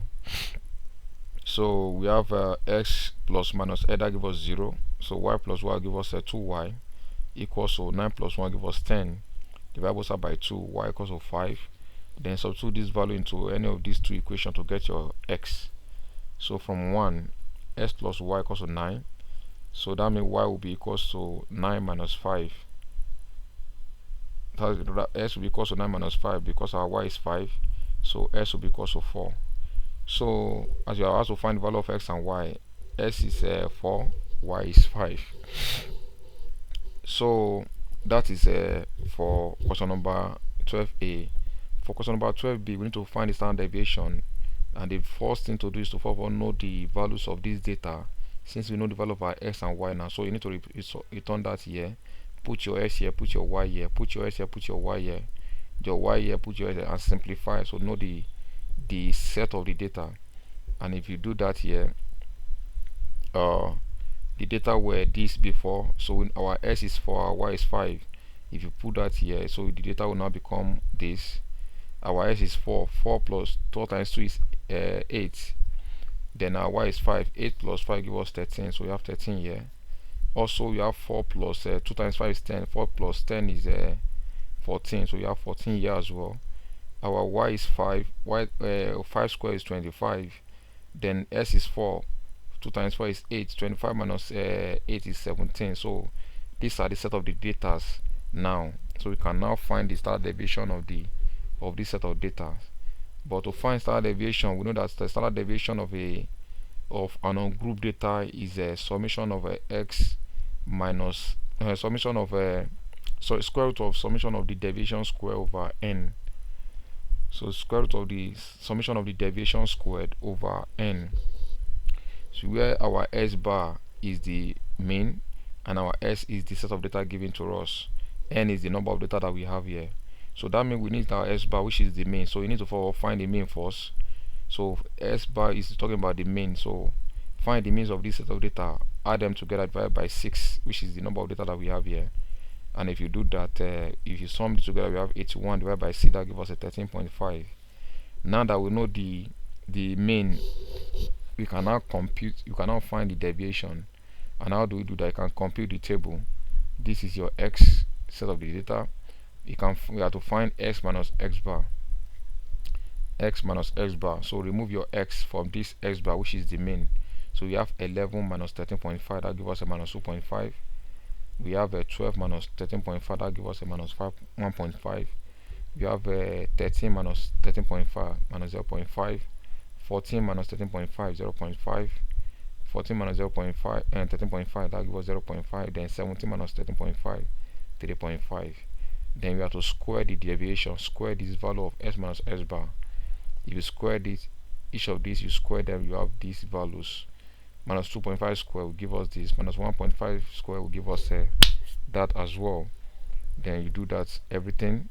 Then we have to sum whatever we get. So we have to sum this together, that gives us 21.5. Then we now return this value into this formula. So therefore the standard deviation, which is the summation of the square root of the summation of the deviation square over n. If you put that here, summation of the s minus s bar square is 21.5. So you have a square root of 21.5 over n, which is the number of data we have, which are 6 in number. If you simplify this further, that will give us a 1.89 as the value of the standard deviation for the set of the numbers. Question number 13 is from the probability distribution. probability distribution.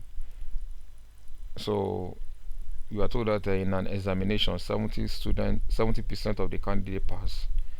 If the 12 candidates are selected at random, find probability that at least two of them failed. Don't forget that they are talking about people that pass here now. 70% pass and 12 people are selected at random. At least you have to find at least two of them failed. Exactly out of them passed. Not more than one sixth of them failed. So like I told you that the question is from the probability distribution. Now the first thing to do is to first find the value of the probability for success, which is represented by P, and we are told that probability of success is 70%, which is 70 over 100. That gives us 7 over 10. Then we need to get the probability of failure, which is a Q, represented by Q. Probability of failure is a Q, and that will be probability of 1 minus probability of success. So because we know that probability of success plus probability of failure will give us 1, so 1 minus probability of success will give us a probability of failure, which will give us 3 over 10. Then our population, people that are selected as 12 people, and or 12 candidates rather now in this case. So we know that we have to find for the first one at least two of them failed. At least two of them failed. What mean of at least? The minimum is what? Two people failed. That means it could be two people or more that failed. That means of at least two. It could be two or more people. So the minimum is two. That would mean of at least. And how do we get that? We cannot start doing from 2, 3, 4, 5, 6, 7, 8, 9, 10 to 12. That will be take our time. So the worst you can do is that if you can find the probability of nobody failed and probability of one person failed, then whatever we get, remove from 1, then that will give us the probability of at least 2 failed, because probability of everything must be give us 1. So if you can find probability of no student failed and the probability of one student failed, and whatever we get remove from 1, that give us probability of at least 2 students failed. Do we understand that? So the question is, how do you find probability of 0 student failed and 1 student failed? So if you do that using the probability distribution, now we have a 1, which is this one, a minus probability of no student failed. That will be 12 combination this 12, which is number of students, 12 combination 0. Then P represent probability of success, which is raised to power 12. Then Q represent probability of failure, which is raised to power 0, because no student failed. Plus for the probability of one student failed, that will be probability of that will be 12 combination 1 multiplied by probability of success, which is sorry, it's supposed to be 11, not 12, because if one student failed, that means 11 student passed. So you have 11 P raised to power 11, then Q raised to power 1. So please change this one to 11, not 12, please. So if you do that, you can see that this one is correct here. You have 11, not 12. So please change this to be 11, because if one student failed, that means 11 students, because if you remove 1 from 12, that give us 11. So you have 11 here that pass. So if that is taken care of, then you need to substitute 12 combination 0 will give us 1 multiplied by P is 7 over 10 raised to power 12, Q is 3 over 10 raised to power 0, plus 12 combination 1 will give us 12 multiplied by P 7, which is 7 over 10 raised to power 11, then multiplied by Q, which is 3 over 10 raised to power 1. Then simplify further. Simplify this one with your calculator. We have this. Simplify this. We have this. Then add this plus this together. Whatever you get, remove it from 1. So we have a 0.91497151 as the probability of at least 2 students failed. So you have to find the next one, probability that exactly half of them pass. So if probability of them probability that as if there are 12 students that are involved, or 12 candidates that are selected, so half of them pass, that means that 6 pass, that means 6 failed as well. So that means exactly half of them pass. So that means you'll be having your n divided by 2, which is 6. So that means you'll be having that six of them will pass. So if 6 of them pass, which is a p raised to power 6, then that means 6 of them will also fail. That will be q raised to power 6 as well. So you have a 12 combination 6 multiplied by p raised to power 6, then q raised to power 6. If you substitute the answer there, you'll be having 12 combination 6 multiplied by p, which is 7 over 10 raised to power 6, multiplied by 3 over 10, which is our q raised to power 6. Then 12 combination 6 is 924. Simplify it, that give us 0.117649. Simplify it, that give us 0.0729. Then multiply them out, you have 0.07924 7895. Since we are not to approximate it, you can leave it like that. Okay, now I approximated it to 4 decimal places, 0.0792, although we are not to approximate it as well. So that is for question B. Then C, you have to probability that not more than 1/6 of them failed. Not more than 1/6 of them failed. Not more than 1/6 of them failed. So 1/6 of them, how many are they? 12. So 1/6 of 12, that's 1 over 6 times 12, that gives us a 2. So not more than 1/6 of them, so not more than 2 failed. That's what you are looking for. That means not more, that means it could be less than or equal to 2, not more. So the highest is 2, or less than 2. So that means s is less than or equal to 2. And what would that be? That would be probability of 0, 1, and 2, because it could be less than or equal to 2. So you need to find probability of no student failed, 1 student failed, and 2 students failed. I think we already know the value of this one. I don't know whether we got it in the first place. Oh no. So we need to simplify each of them. Now for probability of none of the students failed, you have a 12 combination 0. Student that have passed, that will p raised to power 12. The one that failed, 0. Plus 1 student failed, that means you have 12 combination 1. That means 11 passed, 1 failed. Plus 2 students failed, that will be 12 combination 2. 10 students passed, 2 students failed. Then substitute the value of your p and q there.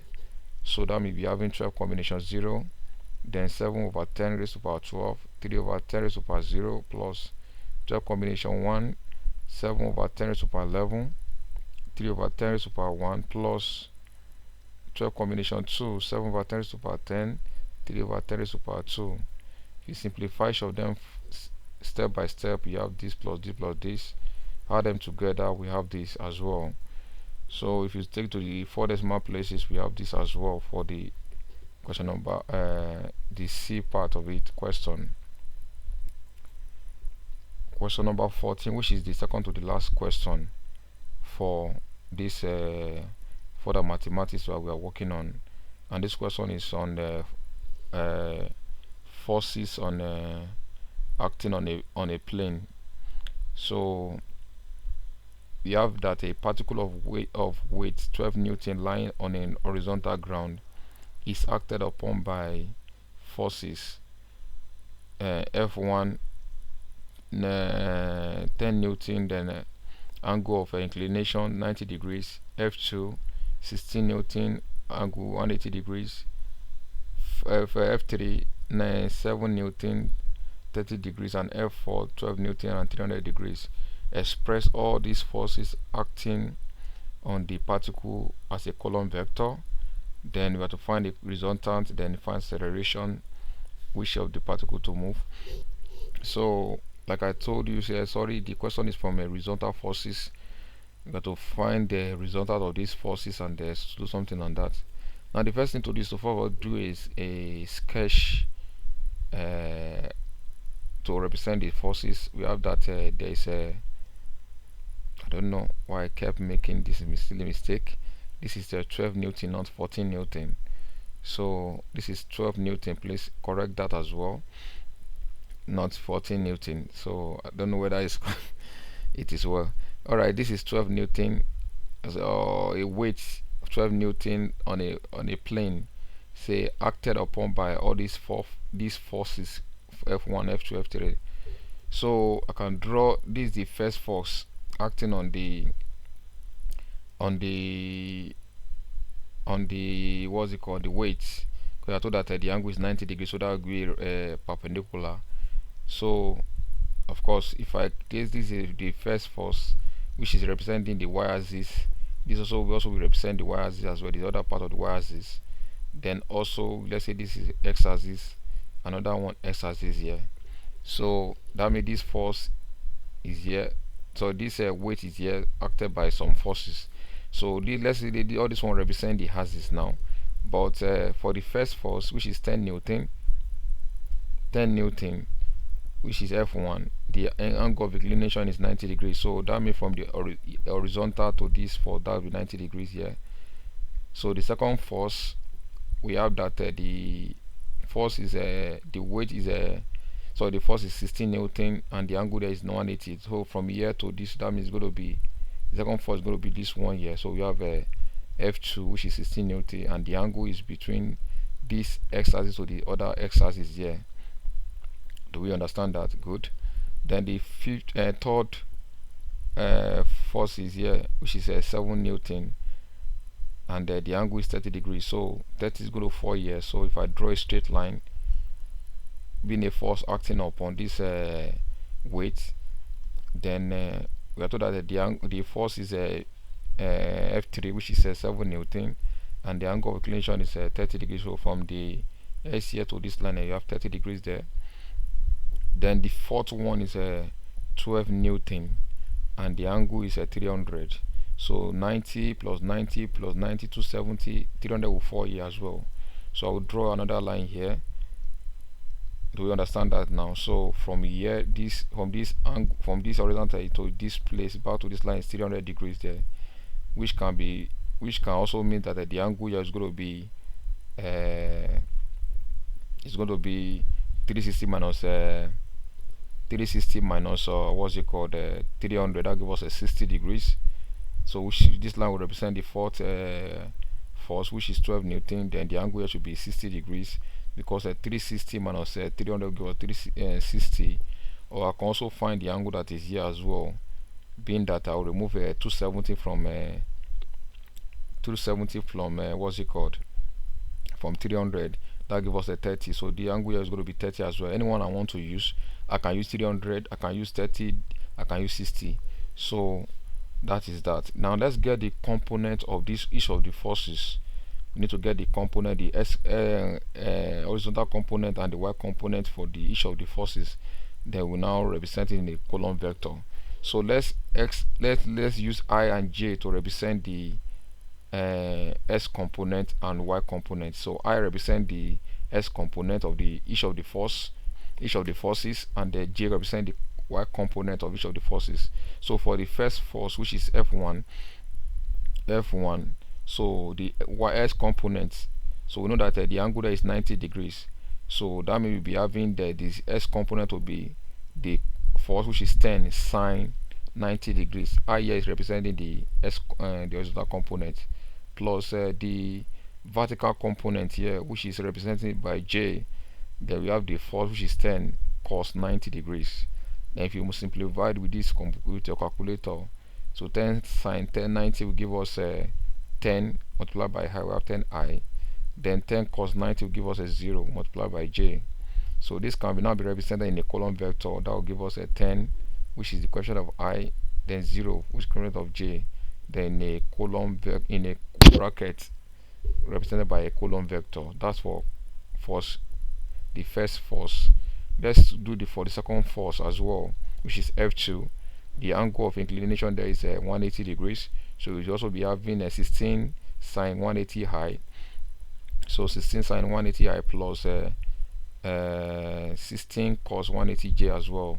If you simplify that further, we have if you simplify this, you have a 0 i. If you simplify it, that gives us minus 16j. Representing the column vector, you have 0, minus 0, and minus 16.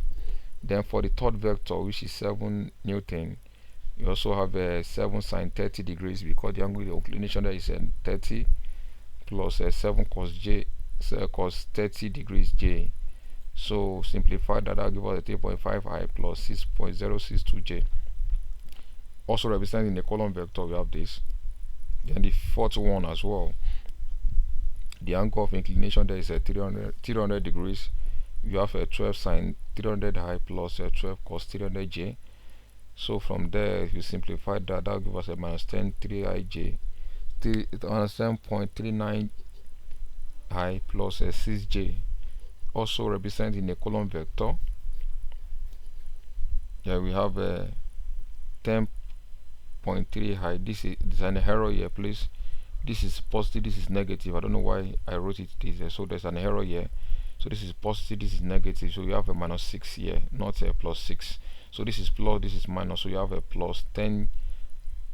So we have 10.39i minus 6j, which gives us this. So we have to express all of the forces in on the particle as a column vector, which is what we have represented. Then the next question is we have to find we have to correct to 2 decimal places magnitude of the resultant force. So the first thing to do is to find the resultant force. You need to add all these forces together, and we have F will be equal to this plus this plus this plus this. So add the S components together, add the Y components together. 10 plus 0 plus 3.5 plus minus 10.39. So that should give us 3.11. Then we have 0 plus minus 16 plus 6.02 plus 6. That will give us a minus 3.98. So that is the sum of all the forces together. Then you can now find the result of these forces now, and that will do in the next slide. So result of the force now will be square root of the summation of the S component, of I component, plus the summation of the J component, which is a 3.11 squared plus minus 3.938 squared. If you do that, you have a 5.01796 Newton as the resultant force. We have to find the acceleration with which the particle starts to move. Now that we know the force, we can find the acceleration. Okay, we change this one to 2 decimal places. To find the acceleration, so we need to get the weight with the weight of the. So we need to get the mass of the particle. Since we are given the weight was 12 Newton rather. So the weight was 12 Newton. So we know the acceleration due to gravity, which is 10. We can find the mass of the weight. Since we know that force is equal to mass times acceleration, we can use that to find the acceleration. So now that we know that the weight is 12, we need the mass. We know the gravity. So we can divide both sides by 10 to find our m. So our m will be 1.2 kilogram. So we know that the force is equal to mass times acceleration. Then the force, we know that, so we can make the formula that since we are looking for acceleration is force over mass. The force is 5.0796 divided by the mass, which is 1.2. By dividing, we have 4.182 meter per second squared as the acceleration that will cause the particle to start to move. So okay, we take this down to 2 decimal places to 4.18 meter per second squared. Then the last question, which is question number 15, is from the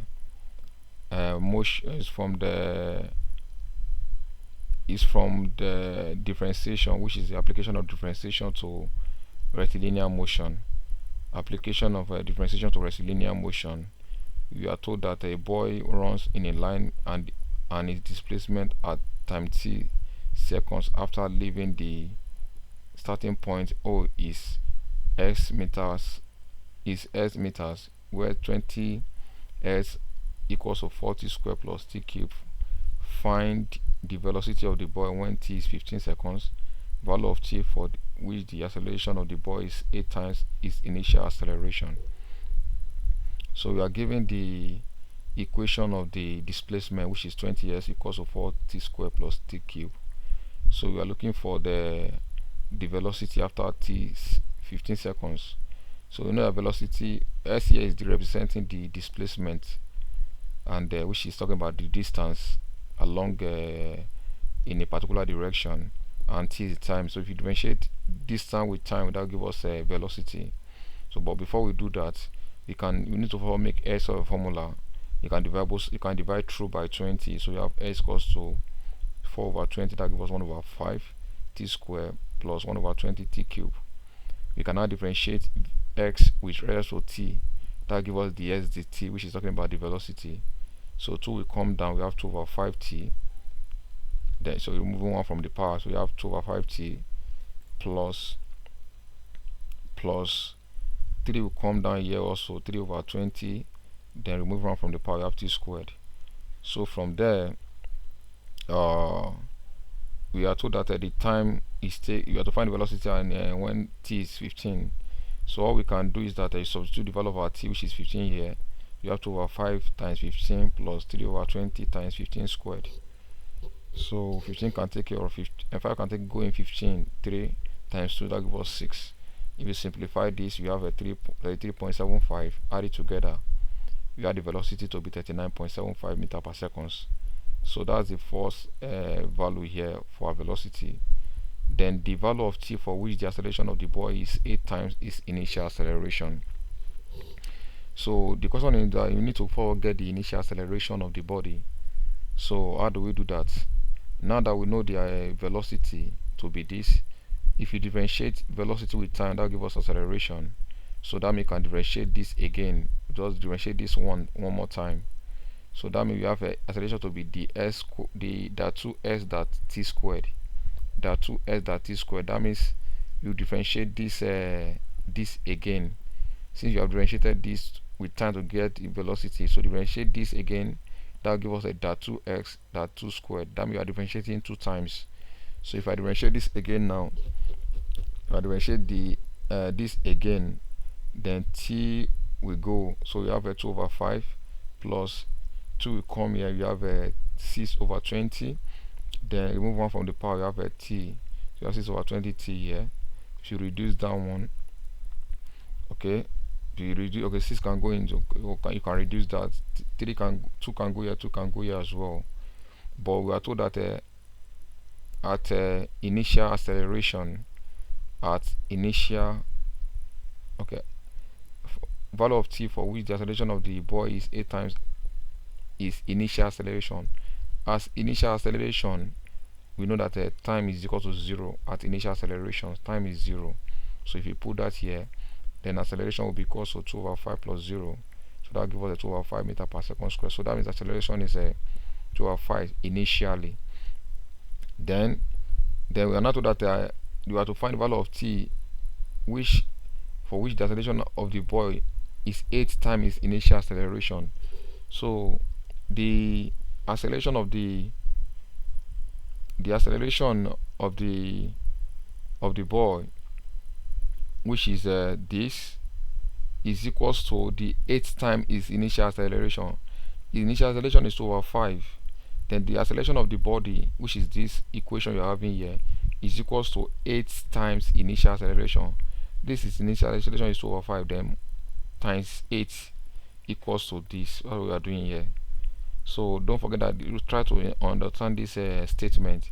The acceleration of the boy, which is this, is equals to 8 times its initial acceleration. Initial acceleration is 2 over 5 multiplied by 8 equals to this. So that means from there, if you simplify further, we can multiply through by 20, which is the LCM of 5 and 20. So we multiply through by 20. What do we have? 20 times this, you have 5 can go in 20, that 4 times 8 is 4 times 8 is 32 times 2, that gives us 64, equals to 20 times 2 over 5, that gives us 8 plus 20 here. 20 can cancel 20 as well, you have 60. So if you multiply through by 20 and simplify, you have 64 equals to 8 plus 60. Collect like time, you have 60 equals to 64 minus 8. 60 equals to 56. If you subtract, divide both side by 6, t will be equals to 9.6. 0.33 seconds as the value of the time. So that's question number 15A. Question number 15B is from the collision, still on motion. Collision: a body of mass 6 kg moves with a velocity of 9 meters per second. It collides with a second body moving in opposite direction with a velocity of 5 meters per second. After collision, the two bodies move together with a velocity of 4 meters per second. We have to find the body of the second body. So we need to know the law of collision of two bodies, that the momentum after, before collision, total momentum before collision must be equal to the total momentum after collision. That is the law of momentum. So the momentum before collision of the two bodies must be equal to the total momentum of the two bodies after collision. So m1 represents the mass of the first body, m2 represents the mass of the second body, and we are told that they both move in opposite direction. So that means the velocity of the second body must be equal to 0. Sorry, minus, it will be negative rather at m0. The velocity of the second body must be negative. Then after collision, they both share the same velocity. So that means they have the same velocity, 4 meters per second, as the velocity after collision. If you check the equation, it becomes this. So this is the momentum of the first body before collision plus the momentum of the second body before collision, to be equal to the momentum of the two bodies after collision, which is m1 plus m2. Because they are both sharing the same velocity after the collision, that's why we have this v, velocity after collision, velocity of collision. Since after collision they have the same velocity, so instead of writing m1v plus m2v, you can just factorize that common velocity they have, which is vc, common velocity that they have after collision. If you substitute the value, m1 is 6 rather, multiplied by the initial velocity of that the first body, which is 7, plus we don't know the mass of the second body we are looking for, multiplied by its velocity, which is minus 5 because it is moving in opposite direction, equals to 6. m1 is 6 plus m2 is what we are looking for, multiplied by the common velocity, which is 4. Then if you simplify further, we have 42, that is 6 times 7. Then m times minus 5 gives us minus 5m, equals to, if you open the bracket, you have 24 plus 4m. Collect the like times, we have a 4m, we have a 42 minus 24 equals to 4m plus 5m. So that will give us a 9m here, equals to 18. Divide both sides by 9, m will be equal to 2 kg, which is the mass of the second body. So that's end the solution for all the 15 questions of this Wassce 2024 for the mathematics theory question. So we have been able to solve all the 15 questions together step by step, which I believe you understand how we go about it. And wherever we make a slight mistake and oversight, I've already corrected it for you, and I believe you can correct that yourself. So I hope you have already learned one or two things from this video, and I believe the video is resourceful. Please, if you are yet to subscribe to this channel, please, before you go, click on the subscribe button right now on the channel. Then you can also click on the bell button so that you will be notified whenever we post information on the channel. Share this video with a student out there, and comment in the comment section of this video. Give it a thumb up, like, and I will see you in the next video. Thank you, and God bless you.